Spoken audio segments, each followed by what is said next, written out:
ಅಮ್ಮ ಏನಮ್ಮ ಇದೆಲ್ಲ?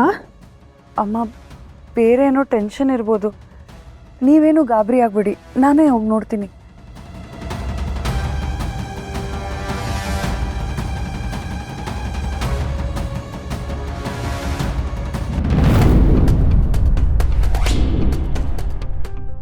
ಶಮಿತಾ, ನೀನೇನ್ ಮಾಡ್ತಿದ್ಯಾ ಇಲ್ಲಿ?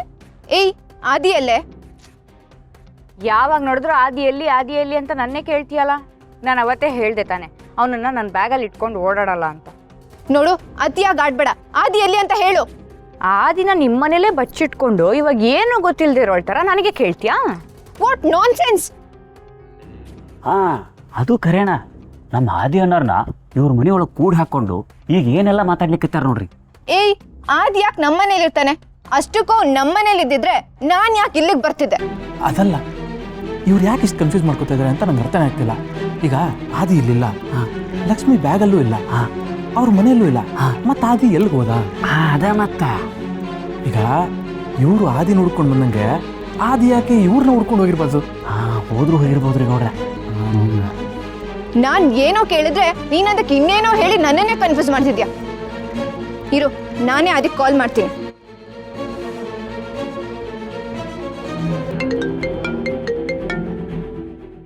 ಹಲೋ, ಅಲ್ಲ ಆಕೆ ಫೋನ್ ಮಾಡಿದ್ದು, ಸಿದ್ದೇಗೌಡರು ರಿಸೀವ್ ಮಾಡಿದ್ರು. ಏನು ನಡ್ಯಾಕತ್ತೈತಿ ಅಂತ ಗೊತ್ತಾಗಲ್ತಲ್ಲ.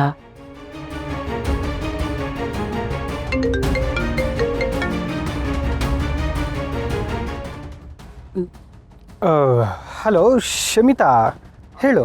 ಆದಿ, ನಿಮ್ ಫ್ಯಾಮಿಲಿ ಅವರೆಲ್ಲ ರೆಸಾರ್ಟ್ ಅಲ್ಲಿ ಇದ್ದಾರೆ, ನೀನೆಲ್ಲಿದ್ಯಾ? ಅದು ನಾನು ಸ್ವಲ್ಪ ಹೊರಗಡೆ ಇದ್ದೀನಿ. ಸರಿ ಬಾ, ನಾನು ವೆಯ್ಟ್ ಮಾಡ್ತಿರ್ತೇನೆ. ಅದು ನಾನು ಬರೋದು ಲೇಟ್ ಆಗುತ್ತೆ ಶಮಿ. ನನಗೆ ಮನೇಲಿ ಸಿಕ್ಕಾಪಟ್ಟೆ ಕೆಲಸ ಇದೆ, ಹೊರಗಡೆ ಹೋಗಬೇಕು. ಮನೆನ ಹೊರಗ? ಯಾವುದು ನೆಟ್ಗೆ ಹೇಳೋ. ಅಂದರೆ ಮನೆ ಹೊರಗಡೆ. ಶಮಿತಾ, ನಾನು ನಿಮಗೆ ಕಾಲೇಜಲ್ಲಿ ಸಿಗ್ತೀನಿ. ಬಾಯ್ ಬಾಯ್, ತುಂಬ ಕೆಲಸ ಇದೆ.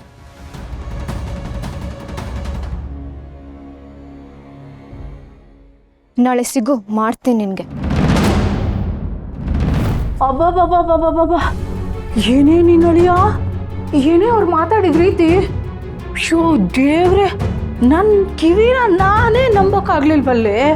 ನಾನು ಅವತ್ತೇ ಹೇಳಿದೆ ವಿಮಲ, ನಿನ್ನ ಸೊಸೆ ಬಾಯಿಗೆ ಬೊಂಬಾಯಿ ಥರ ಇದೆ. ಇನ್ನು ಅವ್ರ ಮನೆಯವ್ರ ಬಾಯಿ ಕೇಳಬೇಕಾ, ಜೋರ ಮಾತಾಡ್ತಾರೆ. ನಮ್ಮಮ್ಮಗಂತೂ ಪಾಪ ಕಣೆ ಆ ಹುಡುಗಿ, ಎಷ್ಟು ಸಾಫ್ಟ್ ಹುಡುಗಿ ಅವಳು. ಅಂಥ ಹುಡುಗಿಗೆ ನೀನು ಅಳಿಯ ಬಾಯಿಗೆ ಬಂದಾಗ ಮಾತಾಡಿದ್ರೆ ಪಾಪ ಕಡೆ ಆ ಮಗು ಮನಸ್ಸು ಎಷ್ಟು ನೊಂದ್ಕೊಂಡಿರ್ಬೇಡ ಹೇಳೆ. ಅಕ್ಕ, ನಿನ್ನ ಮಾತಿಗೆ ಮುಂಚೆ ಅಳಿಯಂದ್ರು ಅಂತ ಹೇಳಿ ಮೆರೆಸ್ಬೇಡ. ಆದರೂ ಚಿಕ್ಕಮ್ಮ, ನಾವೆಲ್ಲರೂ ಇದ್ದಾಗಲೇ ಅಷ್ಟೊಂದೆಲ್ಲ ಹೊರಟಾಗಿ ಟ್ರೀಟ್ ಮಾಡಿದ್ರು. ಇನ್ನು ನಾವು ಯಾರು ಇಲ್ಲೇದಾಗ ಅದು ಹೇಗೆ ಟ್ರೀಟ್ ಮಾಡ್ತಾರೋ ಏನೋ. ಅಯ್ಯೋ ದೇವ್ರೆ. ವಿಮಲಾ, ಹೀಗಂತೀನಿ ಅಂತ ತಪ್ಪು ತಿಳ್ಕೊಬೇಡ ಕಣೆ. ನನ್ನ ಅಳಿಗಳಿದಾರಲ್ಲ ಧೀರಜು, ನಮ್ಮ ಶೋಭಿ ಮುಂದೆ ಸ್ವಲ್ಪ ಏರ್ದನೇಲಿ ಮಾತಾಡಬೇಕು ಅಂದ್ರು 10 ಸಾರಿ ಯೋಚನೆ ಮಾಡ್ತಾರೆ ಪಾಪ. ನಿನ್ನ ಅಳಿಯ ನೋಡಮ್ಮ, ಏನೇ ಆಗಲಿ ಎಲ್ಲದಕ್ಕೂ ಕೇಳ್ಕೊಂಡು ಬಂದಿರಬೇಕು. ಅಯ್ಯೋ ಬಿಡಮ್ಮ, ಪಾಪ ಅವ್ರಿಗೇನು ಗೊತ್ತಿತ್ತಾ? ಏನೋ ತಾತ ನೋಡಿದ ಗಂಡು ಚೆನ್ನಾಗೇ ಇರ್ತಾರೆ ಅಂದ್ಕೊಂಡು ಮದುವೆ ಆಗಿರ್ತಾರೆ. ಗಿಳಿನ ತಗೊಂಡು ಹೋಗಿ ಗಿಡಗನ ಕೈಲಿ ಕೊಟ್ಟಾಗಿದೆ ನನ್ನ ಮಗಳ ಗತಿ.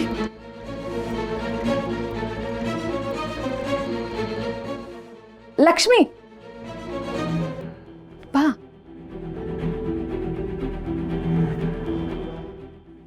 ಅಕ್ಕ, ಏನು ಕರೆದಿದ್ದು? ಏನಾದರೂ ಬೇಕಿತ್ತಾ? ಬೇಕಿತ್ತು, ಒಂದು ತೊಟ್ಟು ವಿಷ. ನಮ್ಮೆಲ್ರಿಗೂ ವಿಷ ಕೊಟ್ಬಿಟ್ಟು ನೀನು ನಿಮ್ಮ ಅಣ್ಣ ನೆಮ್ಮದಿಯಾಗಿದ್ದು ಬಿಡಿ. ಅತ್ತೆ, ಏನು ಮಾತಾಡ್ತಿದ್ದೀರಾ? ಇವಾಗ ಏನಾಯ್ತು? ಏನಾಯ್ತಾ? ಎಂಥ ಜನನೇ ನೀವೆಲ್ಲ. ನೀನ್ ನೋಡಿದ್ರೆ ನನ್ನ ಮಗನ ಮೇಲೆ ಕೈ ಮಾಡ್ತೀಯ, ನಿಮ್ಮ ಅಣ್ಣ ನೋಡಿದ್ರೆ ನನ್ನ ಮಗಳ ಬಾಯಿಗೆ ಬಂದಾಗ ಅಂತ ಇದ್ದಾನೆ. ಹೇಗೆ ಮನ್ಸು ಬರುತ್ತೆ ನಿಮ್ಗೆಲ್ಲ? ಏನು, ಸಂಜೀವಣ್ಣ ಅಮೃತ ಅತ್ತಿಗೆಗೆ ಬೈದ್ರಾ? ಸಾಧ್ಯನೇ ಇಲ್ಲ. ಹೌದೇ, ನಮ್ಮೆಲ್ರಿಗೂ ತಲೆ ಕೆಟ್ಟಿದೆ, ಅದಕ್ಕೆ ನಿನ್ ಮುಂದೆ ಸುಳ್ಳು ಹೇಳ್ತಾ ಇದ್ದೀನಿ. ಹೌದು ಲಕ್ಷ್ಮಿ, ನಾನೇ ನೋಡ್ದೆ ಕಣೆ. ನಮ್ಮ ಎದುರುಗೇನೆ ಅಳಿಯಂದ್ರು ಅಮ್ಮಗೆ ಬಾಯಿಗೆ ಬಂದಂಗೆ ಬೈದ್ಬಿಟ್ರು ಕಣೆ. ನನ್ನ ಮಕ್ಕಳು ನೆಮ್ಮದಿನ ಹಾಳು ಮಾಡೋಕ್ಕೆ ಅಂತಾನೆ ಬಂದ್ಬಿಟ್ಟಿದ್ದೀರಾ ನೀನು ನಿಮ್ಮ ಅಣ್ಣ. ಅವ್ನು ಯಾಕೆ ಹಾಗೆ ಮಾಡ್ದ ಅಂತ ಈಗಲೇ ಹೋಗಿ ಕೇಳ್ತೀನಿ ಅತ್ತೆ. ಹಾಂ ಕೇಳು ಕೇಳು, ನಮ್ಮ ನೆಮ್ಮದಿನ ಇನ್ನೂ ಹೇಗೆ ಹಾಳು ಮಾಡೋದು ಅಂತಲೂ ಕೇಳು.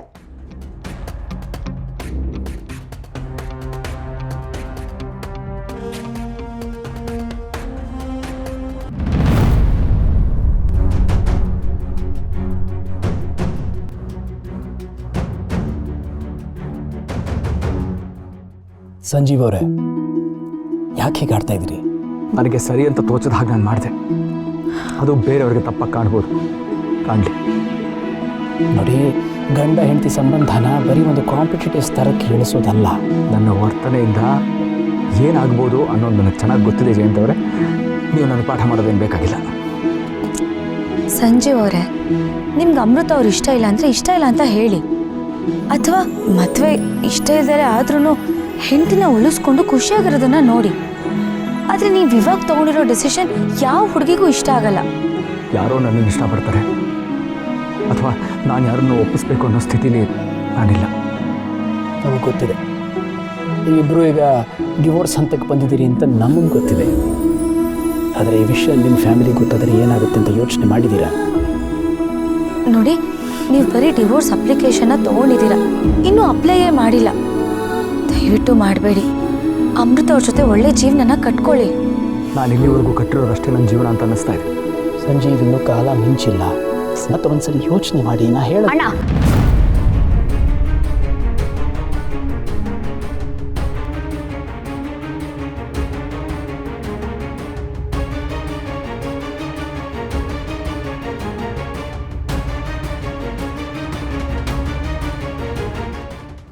ಅಣ್ಣ, ನನ್ನ ಮೇಲೆ ಆಣೆ ಮಾಡಿ ಹೇಳು.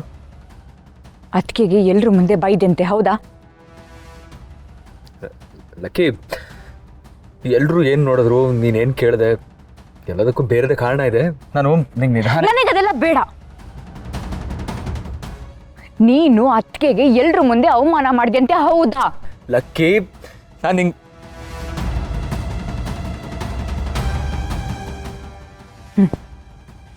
ಯಾರಾದರೂ ಪ್ರಶ್ನೆ ಕೇಳಿದಾಗ ಯಾವತ್ತೂ ಯಾರ ಮುಂದೆನೂ ತಲೆ ತಗ್ಸ್ದೋನಲ್ಲ ನನ್ನ ಅಣ್ಣ.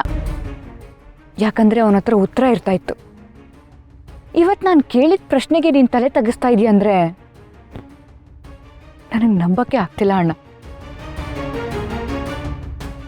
ನನ್ನ ಅಣ್ಣ ಯಾವತ್ತೂ ಯಾರ ಮುಂದೆನೂ ತಲೆ ತಗ್ಸೋವಂಥ ಕೆಲಸ ಮಾಡಲ್ಲ ಅಂತ ನಾನು ನಂಬಿದ ನಂಬಿಕೆನ ಫಸ್ಟ್ ಟೈಮ್ ನೀನು ಕಲ್ಲಾಕ್ಬಿಟ್ಟೆ ಅಣ್ಣ. ಲಕ್ಕಿ, ಇದು ನನ್ನ ಪರ್ಸನಲ್ ವಿಚಾರ, ನೀನು ಇದಕ್ಕೆ ತಲೆ ಹಾಕಬೇಡ.